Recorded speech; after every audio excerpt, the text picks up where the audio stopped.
Welcome to Decision Point. Is this region sitting on virtually a gold mine of economic opportunity and prosperity? Well, today we're going to find out. We have with us Bob Cook, who is the president of the Regional Economic Development Corporation for El Paso, Juarez. Welcome, Bob. Thank you. It's my pleasure to be here. Yeah. What exactly is the mission of REDCO, I think is the acronym that's used to describe your organization? Well, we are a private, nonprofit corporation that has a very simple mission. Our mission is to grow the El Paso, Juarez economy by attracting new jobs and new investment, and that's what we do. So apparently the two are very linked. Absolutely. I mean, El Paso and Juarez together make up the largest international border community in the world with about 2.6 million people and growing. And we have a lot of assets that corporations from around the world have discovered and are continuing to discover. Yeah.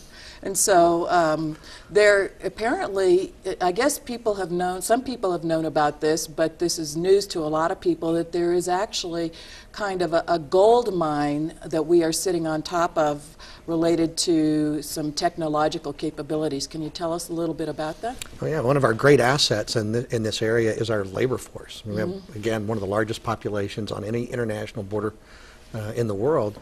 And so that just gives us a tremendous labor force with a very long history in things like manufacturing of automotive products, high-tech consumer electronics, and other industries. But also this geography has some assets that many people don't realize. Because we sit in a mountain pass, El Paso, we connect much of the western and eastern United States with fiber optics, with rail, with highways. And so this pass is a very strategic location for business and industry as well. And it's right centrally located between North and South America. Absolutely. I mean, we say we're in the middle of the NAFTA corridor. So if you look at where we are, actually on the middle of the U.S.-Mexico border, we're right in the middle of this 2,000-mile border. And within 24 hours, a product can be shipped to over 110 million North American consumers. Wow. That's pretty amazing. Now, particularly the whole high-tech portion, the fiber optics thing, is the thing that I wanted to focus on today, which is something pretty extraordinary. You were recently invited to the Nobel Peace Prize process. So what's a guy from El Paso being invited to some illustrious world event like this for? You know, I don't know that I can fully answer that question, but I was very honored and very blessed to be able to participate in that. I was selected by Cisco Systems. Cisco Systems is the worldwide sponsor of the Nobel Peace Prize concert. And about 10 years ago, Cisco created this side event called the Public Services Summit, where they invite government and education and economic development leaders from around the world to come together for 3 days and talk about best practices and things that we can all do to improve our economies. And so I was really privileged to be one of about 30 delegates from the United States. Now, so why did Cisco select you? Are they in relationship with El Paso in some way? Are they're doing something for us? Well, we've gotten to know Cisco and they've gotten to know us over the past year. We are a participant in what Cisco calls the Smart Plus Connected Communities, where Cisco chooses just a small number of communities each year to help provide essentially free consulting on what we can do in our community to implement technology to advance our economy here. And in the process of them working with us on Smart Plus Connected, Cisco saw what we're doing with REDCO and the fact that we've helped create about 19,000 new jobs in Juarez over the last several years. And I think they felt like that what we were doing is very consistent with the goals of the Nobel Peace Prize. And so consequently, we were one of the invitees. And the goals of the Nobel Peace Prize are? It's to advance peace in the world. And now that sounds maybe very ethereal, maybe even elusive. But at REDCO all the time we say that part of the role that we provide in helping to end violence in Juarez is by creating jobs there. Because we believe that if we grow that economy and people have other opportunities, jobs, then that will have a dampening effect on violence that's occurring in that city. So we believe that what we do in our organization goes much farther beyond just creating economic opportunity and jobs. We're affecting people's quality of life. Right. Now, can you tell us a little bit more about the fiber optic system and what what this could potentially mean to this area. Well, El Paso is very unique from several perspectives from fiber optics. Number one, we're in this mountain pass where the majority of fiber optic networks that connect the western part of the U.S. to the eastern part of the United States run through here. If you just look at a fiber map of the United States, El Paso is probably one of the top 10 or 12 cities in America in terms of where fiber optics converge from all directions. We have the most robust international connection with Mexico and South America that runs through here. Secondly, we're on what is called the Joint National Training Capability Network for the United States Army, which is a digital network, and we are on the Internet 2 connectivity that connects universities across the United States. And so when you look at all of this together, the convergence of fiber, the military network and the university network, there are only about 3 or 4 cities in the United States that have what we have from a fiber technology standpoint. And heretofore, we have not exploited this or utilized this or marketed this, is my understanding, where organizations, corporations understand what our capabilities are. Is that correct? Well, we are leveraging the capabilities, but not to their full capacity. I mean, we have major companies in the area like ADP, who has a solution center here that supports much of the United States, supports their business customers. And one of the reasons they were able to place that center here that's going to eventually employ about 1,600 people was because of the fiber optic connectivity that they have to their customer base. Right. Fort Bliss has certainly used the infrastructure here and are growing dramatically. But what we're trying to figure out with the help of Cisco is, these 3 things that I just talked about, the military connectivity, just the robust fiber connectivity, and then the university connectivity. How do we make that uniquely work for us? And we haven't yet figured that out. Right. And so it's basically being able to quantify all of the capabilities and then be able to educate businesses and industry and research about that. You've just described my job. I mean, what we do in economic development is we understand all the attributes of our region that deal with not only just technology infrastructure, but labor force and laws and geographic location and many other things. And then our job is to find out which industries these attributes benefit and then go talk to those industries. So what would be an example of industries that we're currently familiar with that would be attracted to an area like this because of this unique capability that we have? Well, I've talked about ADP. I mean, ADP is the most financially successful company in the history of corporate America, and is one of only 3 companies in America today that have a AAA debt rating. I mean, very unique. That's enviable. Yep. But ADP saw that even though with this great financially successful history, they needed to change their business model in the way that they deliver services. And so instead of now having small ADP offices in every city in America, they're creating 3 mega centers across the United States to support their business clients. And El Paso was the first location they chose. So we're talking about 1,600 very high-paying jobs. Many of these jobs require a bachelor's degree in order to fulfill them. That's just one. We have 5 industries that really are thriving. Well, 4 that are thriving, and a 5th that we believe will thrive right now in our region. We're a big automotive industry area, one of the largest in North America.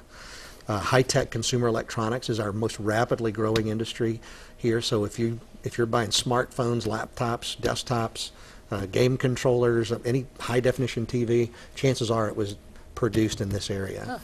And then on top of that, medical devices, and the new and emerging industry is clean tech or renewable energy. That's the one we're just getting into as we speak. Right. Now, what has been the difficulty of capitalizing on this up to this point? Because this network has been in existence for quite a while, right? Well, I think, it's what we've struggled with here is image. I mean, we've struggled with that for a long time. for a very, very, very long time. I mean, people outside of our region have a very specific image in their mind about the U.S.-Mexico border, about the desert. And so what we find is that if we can get a company decision maker just to invest a day or two of his or her time and travel to El Paso, we've seen more than 90% of the time whatever image they had in their head before they came has been dispelled after they leave. Right. And so it's the image and perception is the #1 issue. And then particularly with what's going on in Mexico right now, that perception and that image suffers even more. And so we spend a lot of time overcoming the perception of safety and security in our region because of what's happening in Mexico.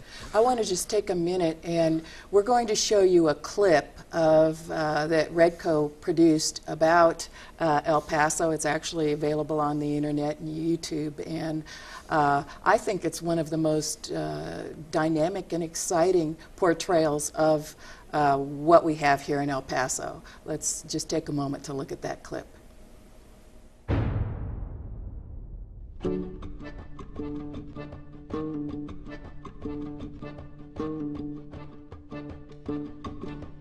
Can you still get someplace real in America?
Real adventure. It's here. El Paso, Texas.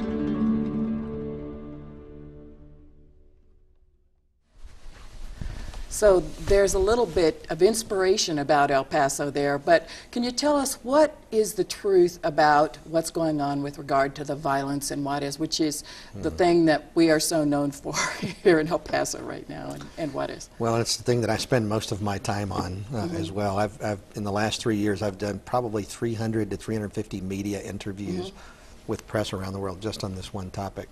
The truth of what's going on in Juarez is that that violence is happening. But Juarez is also a city of competing realities. At the same time that's happening, Juarez is also leading Mexico in new industrial jobs, new industrial investment, in many different measures that are very surprising. In fact, since the middle of 2009, Juarez has created almost 30,000 new manufacturing jobs. And Redco's been involved in about half of that. And the reason that can happen is that what the drug cartels are doing does not directly impact what industry is doing. It impacts indirectly, which we can talk about, but industries don't have what cartels are looking for. Industries don't have cash, industries don't have weapons, and even though industries have trucks, that's not a good shipment method for these drugs, and so industry doesn't even provide transportation means for cartels. And the cartels depend upon the same infrastructure that industries depend upon, the labor force, the utilities, the road and bridge network. And so there's a reason that you don't see the cartels directly impacting what legitimate manufacturing and distribution industries are doing. And so those things can coexist is the point here, and it's phenomenal when you see what's happening in Juarez today on the positive side, given all the press it gets for the negative side. So there actually are good job opportunities, safe locations, and a great labor force there. There is. I mean, all of the things that have made Juarez a great location over the years in terms of labor force, infrastructure, geographic location, the cartel violence has not destroyed that. I need to be straightforward here too. It's not business as usual. I mean, the environment for even manufacturing companies is more stressful today because the cartels have created an opportunity for opportunistic criminals to try and do things like kidnappings and extortions and carjackings. And so How have much to has be more business vigilant. been, or industry been impacted by those kinds of opportunistic? Well, I've already firms? talked about manufacturing and distribution. I mean, clearly there has to be an impact, but what I've said is that we can't quantify it because Juarez is still outperforming every other city in Mexico in all these industrial measures that I'm talking about. Where you see the real impact in Juarez are with the professional community, doctors, lawyers, in nightlife as well, restaurants and entertainment industries have been significantly impacted. Right. But we can't really discern the impact on manufacturing and distribution because it's growing. Right. It's fascinating because you would never know that based on what the media is portraying. That's correct. And also a lot of the people who relocate to manage those factories and that type of thing, do they live in El Paso or do they live in Juarez? Do we know what's happening there? We estimate that there are somewhere around 3,400 managers, engineers, and other professionals that live in El Paso and cross the bridge, if not on a daily basis, several times a week to work in those operations. And as of right now, we speak to federal law enforcement in the U.S. all of the time who gets engaged with our clients. And as of the last time we've talked to federal law enforcement here in the U.S. in the last couple of weeks, we do not know of a single incident among those 3,400, not a single incident of violence of someone working in industry. And so that's another message that's not getting out there. So not clearly out as there. far as we know, no individual who has relocated here, is working across the border and so forth, has been impacted by the violence, as far as we know. As far as we know, that's correct. I mean, you always hear stories, but Right. we found a lot of times when we try to run those stories to ground that typically it's some rumor that's gotten started that may have an element of truth, but is not entirely true. Right.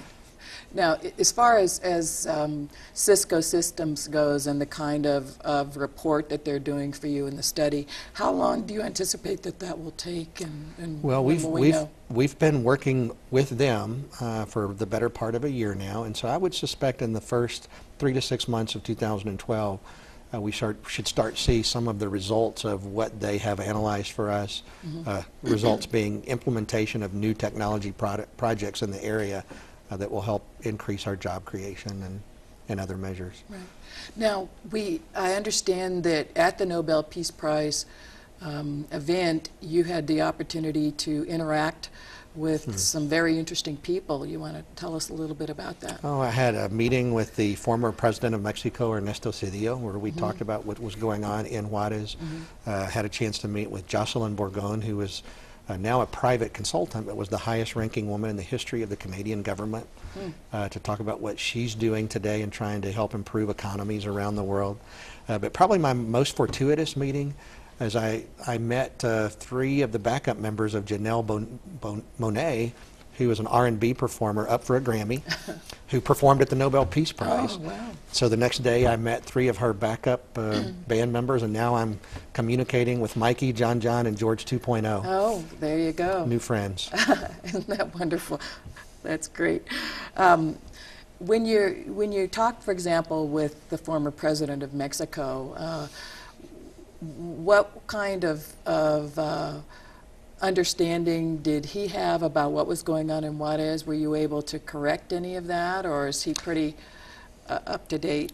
No, I think Mr. Cedillo is a very smart man, and but his knowledge was very incomplete because he doesn't live on the U.S.-Mexico border. Right. And so we find that often the further away that an elected official or former elected official or business leader is, the further they are physically from the border, the greater is the lack of understanding they have about what's happening here. And I found that to be true with Mr. Cedillo. So I think he was quite surprised when I shared with him the same information I just gave you a few minutes ago about new job creation, new investment, and really a very positive outlook for Juarez. Right.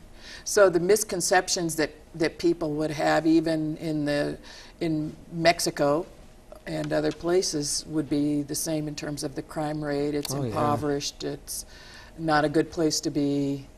Interestingly, El Paso has the lowest rate of reported crime of any major city in America. 2 years in a row, we've had the lowest crime rate.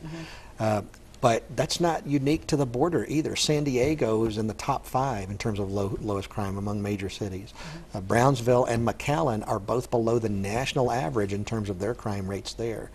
And so we're kind of a mystery here on the U.S.-Mexico border, where you have very safe cities on the U.S. side of the border. You have any theories about why that is? Well, my theory about El Paso is that we have a lot of law enforcement here, over 6,500 law enforcement agents at the local, state, and federal level, where there's a lot of intelligence gathering that takes place here too through the El Paso Intelligence Center led by DEA.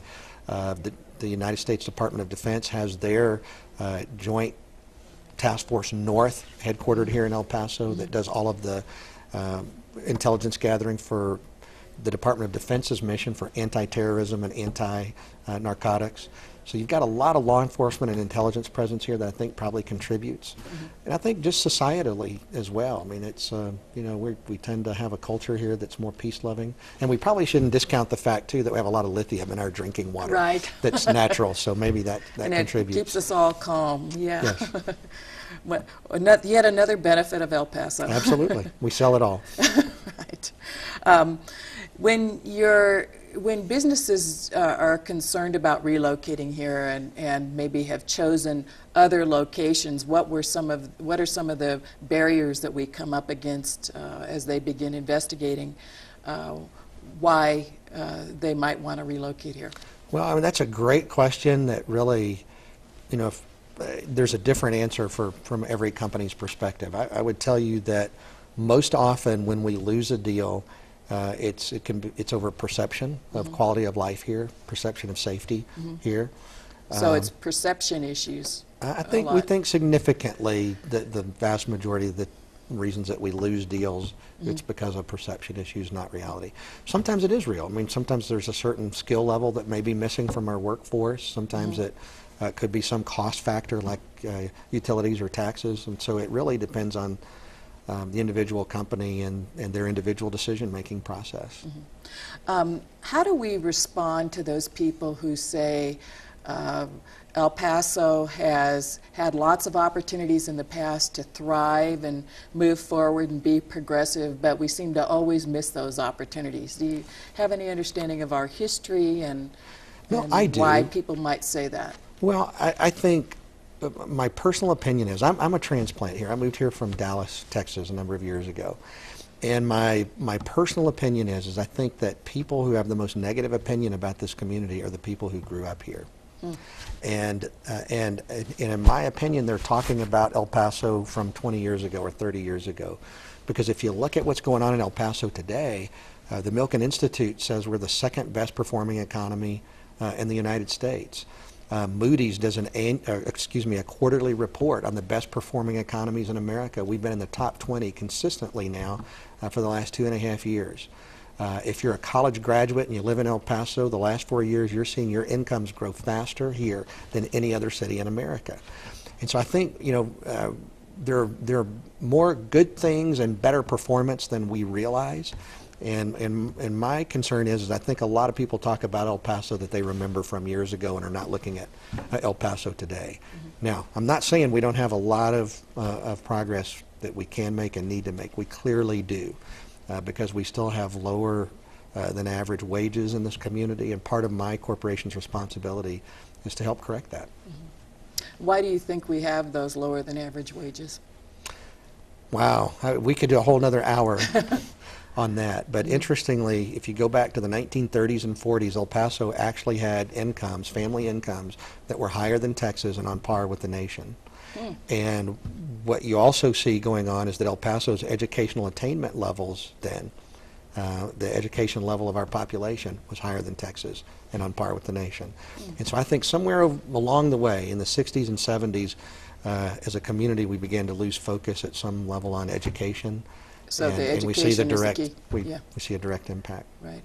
Well, how do you go about working on that particular issue of education and raising the level of education in El Paso?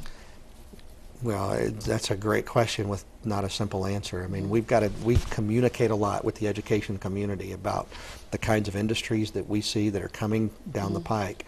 and then try to help them understand what specific skill sets are needed in order to be able to successfully recruit those kinds of industries. So it's a lot of communication that we have to engage in. So what would be an example of the kinds of things you see coming down the pike that young people watching the show and people who want to change careers might be able to prepare for here in El Paso?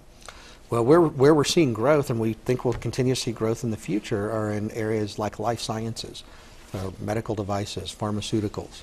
And we're talking to companies today that need, large numbers of chemists and biomedical engineers and those types of skill sets. We talk about the automotive industry, which is where the workforce is aging across America, and they're looking for locations today that have innovation and research and development and green technologies related to the automotive sector, or this thing called infotainment, putting more and more electronics in the automobile. Clean technology is an emerging industry, and we found out here that particularly from a solar, wind, and geothermal energy perspective, El Paso sits at the geographic center of where 70% of that energy is produced in America.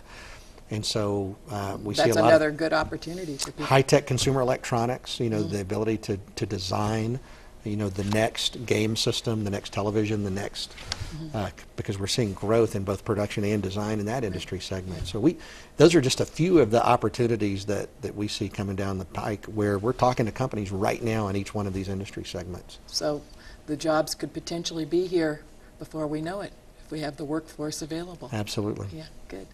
Well, thank you very much, Bob. It's been a pleasure talking with you, and we're going to do another segment with you. So we've got a lot more to discuss. And what do you think about the Juarez El Paso Renaissance? Is it actually coming down the pike? Is this something that we need to get the word out about and be more informed on? Please join us in the discussion on all of the social media. You can see us there and talk with us there. So we want to thank you very much for joining us, and we ask that you will let your friends know about this show and forward it on YouTube. Thank you very much.